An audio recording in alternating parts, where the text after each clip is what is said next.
Mateus capítulo 9. E entrando Jesus num barco, atravessou o mar e foi para a sua cidade. E eis que lhe trouxeram um paralítico deitado em sua maca. Observando-lhes a fé, disse Jesus ao paralítico: Tem bom ânimo, filho, os teus pecados estão perdoados. Diante disso, alguns escribas diziam consigo mesmos: Este homem blasfema. Mas Jesus, conhecendo-lhes os pensamentos, questiona: Por que cogitai o mal em vossos corações? Pois o que é mais fácil dizer: Os teus pecados estão perdoados? Ou levanta-te e anda? Entretanto, para que saibais que o Filho do Homem tem na terra autoridade para perdoar pecados, disse então ao paralítico: Levanta-te, toma a tua maca e vai para a tua casa. Levantando-se, o homem partiu para sua casa. Ao ver isso, a multidão se encheu de temor e glorificava a Deus, pois dera aos homens tamanha autoridade.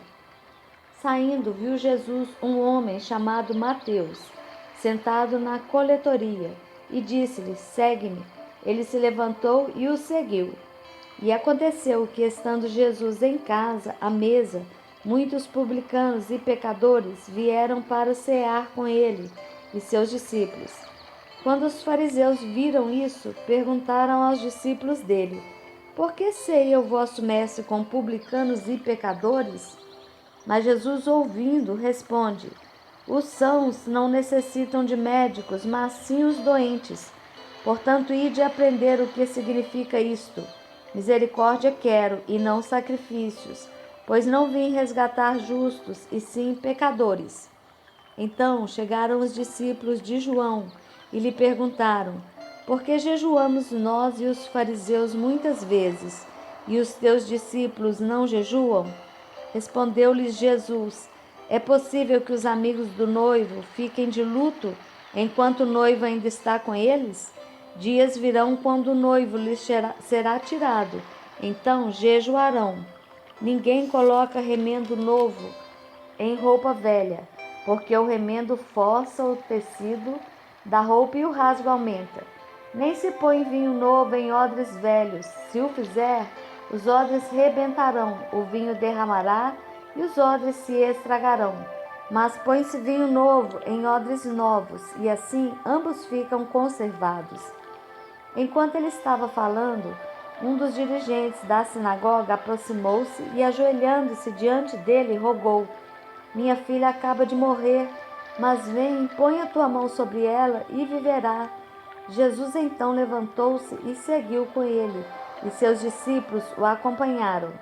De repente, uma mulher que há 12 anos vinha sofrendo de hemorragia alcançou-o por trás e tocou na borda do seu manto. Pois dizia essa mulher consigo mesma: Se eu conseguir apenas lhe tocar as vestes, serei curada. Então Jesus voltou-se e, assim que viu a mulher, lhe disse: Anime-se grandemente, filha, a tua fé te salvou. E desde aquele momento a mulher ficou sã. Quando Jesus chegou à casa do dirigente da sinagoga e viu os flautistas fúnebres e a multidão em alvoroço, ordenou: Retirai-vos daqui. Esta menina não está morta, mas adormecida. E todos zombavam dele. Assim que a multidão foi retirada, Jesus entrou, tomou a menina pela mão e ela se levantou. Então a notícia desse acontecimento espalhou-se por toda aquela região.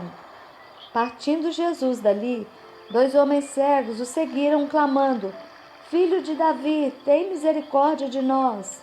Entrando ele na casa, aproximaram-se os cegos, e Jesus lhes perguntou: Credes que eu seja capaz de fazer isto?